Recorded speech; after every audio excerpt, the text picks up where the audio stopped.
I let my neighbor's college-aged daughter stay in our guest room after she said her dorm was unsafe. She was quiet. Polite. Until my husband started locking his phone. Then she accidentally sent me a screenshot of him sleeping, in our bed. Alone. The caption read, "You should be nicer to him." When I confronted her, she cried and said I was imagining things. But when I checked the security camera logs, I found her entering our room every night at 2 a.m. It started when my neighbor Carla showed up at my door one rainy morning in October. Carla is a hardworking single mom, works night shifts at St. Luke's Hospital, barely home. I've known her for years. We're not close, but we've always been on good terms. That morning, she looked worn out, more than usual. She asked if her daughter Riley could stay with us for a while. Riley was 19, going to college about 20 minutes away. Carla said there'd been some trouble at the dorms. Something about a weird guy following girls around, and Riley didn't feel safe there anymore. I didn't ask for details. I trusted Carla. She said it would be temporary, just a few weeks until they figured something out. We had a guest room. It was clean, empty, barely used. I said yes. And that's where the problem started. Riley moved in that night. She barely made eye contact. Didn't say much.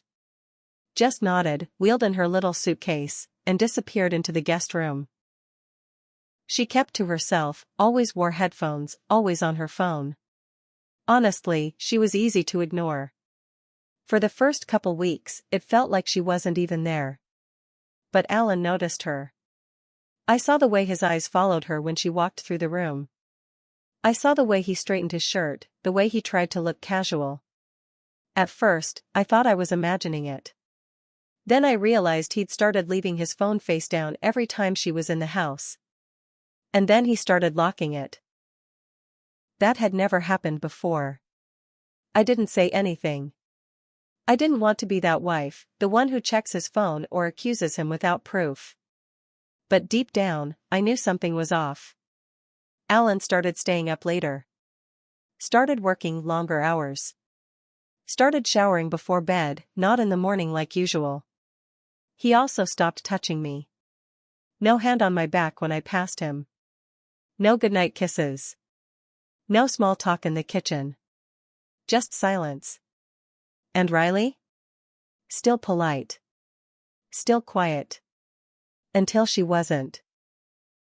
One night, I was folding towels in the laundry room when my phone buzzed. It was a message from an unknown number. Just a screenshot. It took me a second to understand what I was looking at. Alan. In our bed. Eyes closed, shirtless. The angle was weird, like it had been taken from the side, from someone standing in the doorway. His face was turned toward the window. The covers were pushed down to his waist.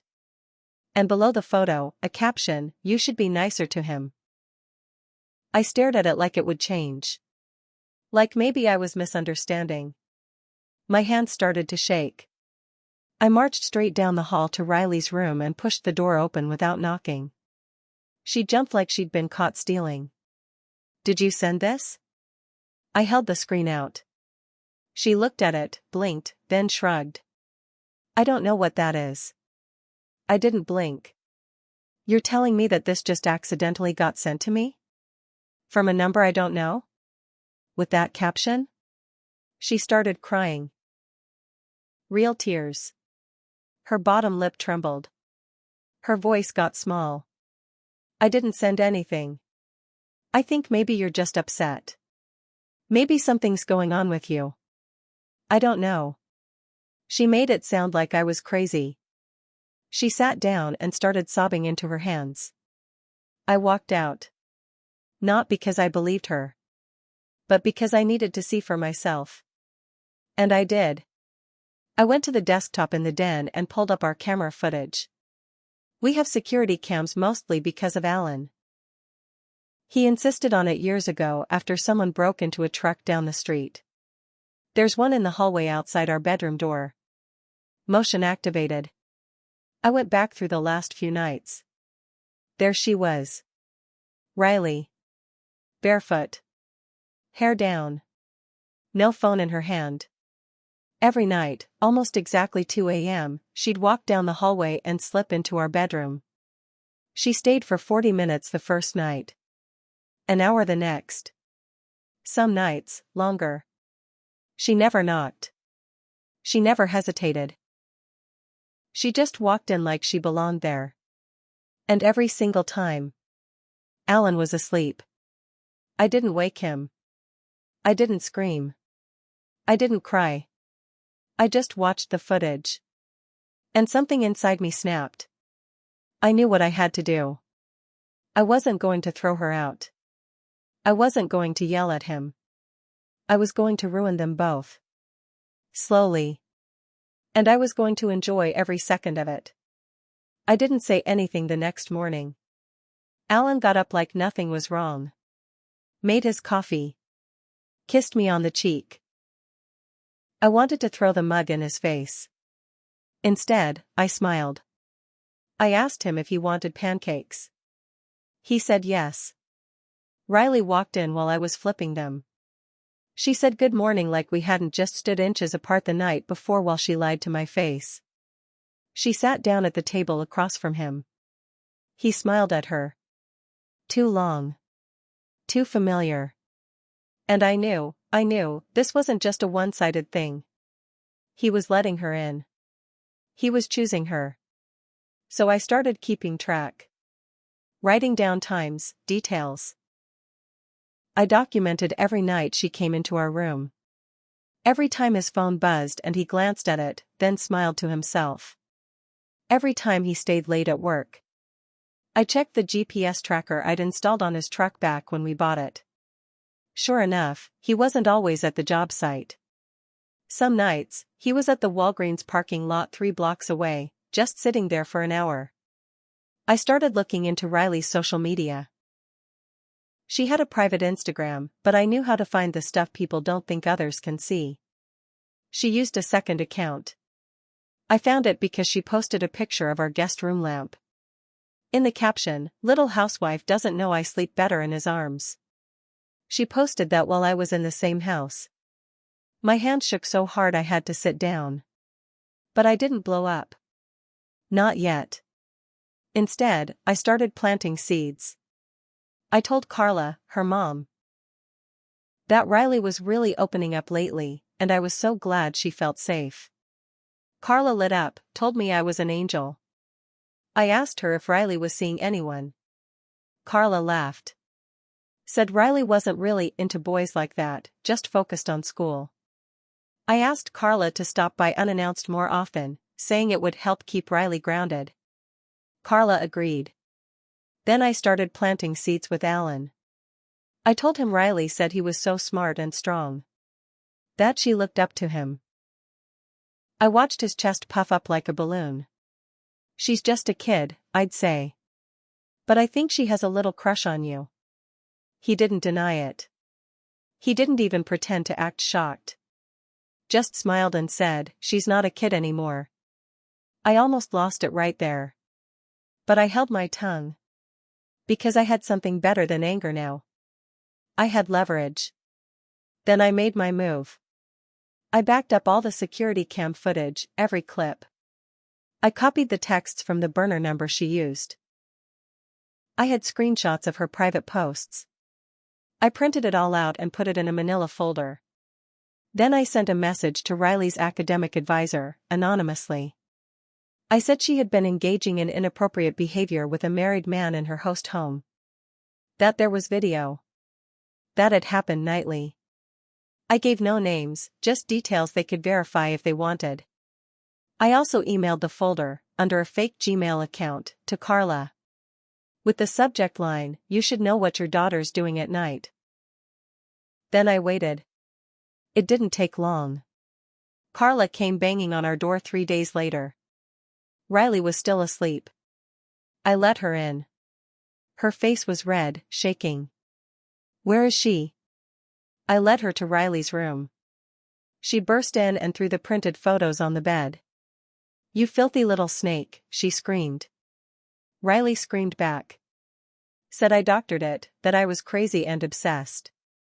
Carla slapped her across the face. Alan came running down the hall, half-dressed, yelling at Carla to calm down. That's when Carla turned on him. "Oh, you calm down? You want to sleep with children, you piece of garbage?" I stepped between them and said, calmly, "She's 19. Not a child. You just didn't raise her to know any better." Alan stared at me. Then looked at Riley. Then back at me. And for the first time, he looked scared. But that was just the beginning. Because I hadn't even gotten to the good part yet. After that explosion, Riley ran out of the house in tears, still wearing her sleep shorts. Carla followed after her, yelling. I didn't follow.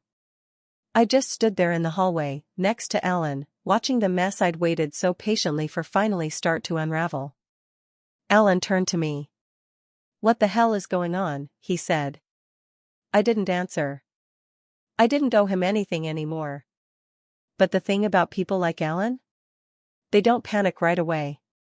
They try to fix things first. Control the story. Make themselves the victim. That's what he did. He told me it wasn't what I thought. Said Riley was confused. Said maybe she had some mental problems and maybe she was just imagining things. He tried to play the victim. Said he didn't want to say anything sooner because he didn't want to embarrass her. I almost laughed. He said, "Nothing physical ever happened, I swear." I said, "She posted about sleeping in your arms. You want to explain that?" He didn't have an answer. But I wasn't done yet. I told him I wanted him out. That night. He tried to argue. I didn't yell. I just showed him the signed copy of a new lease I'd put down on a small apartment in my name, using our joint savings account to pay the deposit. "Oh, and I hired a lawyer," I said. "So you might want to check your email." Because earlier that day, while he was at work, I'd sent him the initial divorce papers. My lawyer said it'd be easier if he was the one who left, and I kept the house. Especially since I had evidence. Alan went quiet. He didn't scream or rage like I thought he might. He just stared at me. And then, with a flat voice, he said, "You think you've won, huh?" I looked him dead in the eyes and said, "No. I'm just getting started." What he didn't know was that I'd also contacted his boss. Sent an anonymous tip to HR. I didn't accuse him of anything criminal. Just said that maybe they should check whether one of their site managers was bringing a 19-year-old girl to the construction trailer late at night. Told them there might be video out there. Told them it might be worth asking around, before it got into the wrong hands. I waited a few days. Then the next twist landed. Alan didn't lose his job, but he got demoted. They said it was for unrelated restructuring, but he knew. I knew. They cut his hours, pulled him off active sites, and he wasn't invited to the company conference he had attended every year since 2011. He came by the house one night drunk, tried to talk his way back in. Said he was confused. Said he missed me. I didn't let him in. I stood on the porch and said, "You picked a teenager over your wife. You threw away 17 years for a girl who still has glitter phone cases." He just stared at the ground. Then he walked off. That might have been the end of it, if Riley had gone quietly. But she didn't. She went online. She posted a long, sobbing video on her private Instagram account claiming I was jealous of her youth. Said I was obsessed with her. Claimed I set her up because I couldn't keep my husband interested. She made herself the victim. Her followers believed her. The comments were full of sympathy. Heart emojis. "You're so strong. Older women are always bitter." But she made one mistake. She tagged the location of the video. She was at a different house, one I recognized. Alan's sister's place, up in Festus. That's when I knew she was still seeing him. That's when I got serious. Because I wasn't just going to end this quietly. I was going to make sure they couldn't pretend it never happened. And I had the perfect way to do it. I didn't even flinch when I saw Riley was still seeing Alan. I expected it. Girls like her, they don't give up the power they think they've earned. And Alan? He wasn't smart enough to understand he was being used. He thought she really wanted him. Thought he still had control. That gave me time. Because I had one more move. And it would ruin them both. See, during the chaos, I kept one thing to myself. Something I found weeks ago when I started digging through Riley's phone history using our Wi-Fi logs. One night, while she was in the house, I saw her search history. She'd been looking up paternity laws. Child support timelines. Even read an article called How to Make an Older Man Commit. She wasn't in love with him. She was planning a trap. So I made a quiet visit to a family friend, my cousin Michelle, who works in social services. I told her everything, but not as a wife. I told her as someone concerned for a young woman who might be manipulated by an older man in a home where she was supposed to feel safe. Michelle connected me to the right people. Lawyers. Advocates. Even a local reporter. We didn't go public. Not yet. Instead, I let them do their jobs. In just 2 weeks, Alan got a visit from someone official. They asked him about Riley. About whether she stayed in our home. About whether they'd ever had inappropriate contact. Alan denied everything. But the reporter? She kept digging. She got a hold of Riley's deleted Instagram posts. Got a quote from a classmate of Riley's who said Riley bragged about seducing an older married guy. It wasn't enough to charge anyone. But it was enough to get attention. Riley's school opened a quiet investigation. Alan's company did too. His sister kicked them both out when she found out. He had nowhere to go. He texted me one night, "Please. I lost everything. I just want to talk." I didn't answer. Instead, I posted a simple message to my own Facebook page, public, to my husband and the young woman we let into our home. I forgive neither of you. But I do hope you both remember that lies rot slower than truth. But they rot all the same. Enjoy each other. The rest of us are moving on. It got shared over 200 times. I deleted it a week later. By then, the damage was done. Riley dropped out of college a month later. Alan moved back in with his mother, 2 hours away. I sold the house and left town. But here's the part where I admit something: I wasn't innocent either. I let Riley into our home without asking questions. I didn't push back when things started feeling wrong. And when the betrayal came, I didn't walk away clean. I wanted them hurt. And I made it happen. Maybe that makes me cruel. Maybe I crossed a line. But I never lied. I never crept through anyone's door at 2 a.m. I just made sure the truth couldn't be ignored. That's what revenge is, really. It's not fire and screaming. It's truth, lit slow, burning where it hurts most. And in the end? That's what they'll both remember. Not what they did to me. But what I let the world see.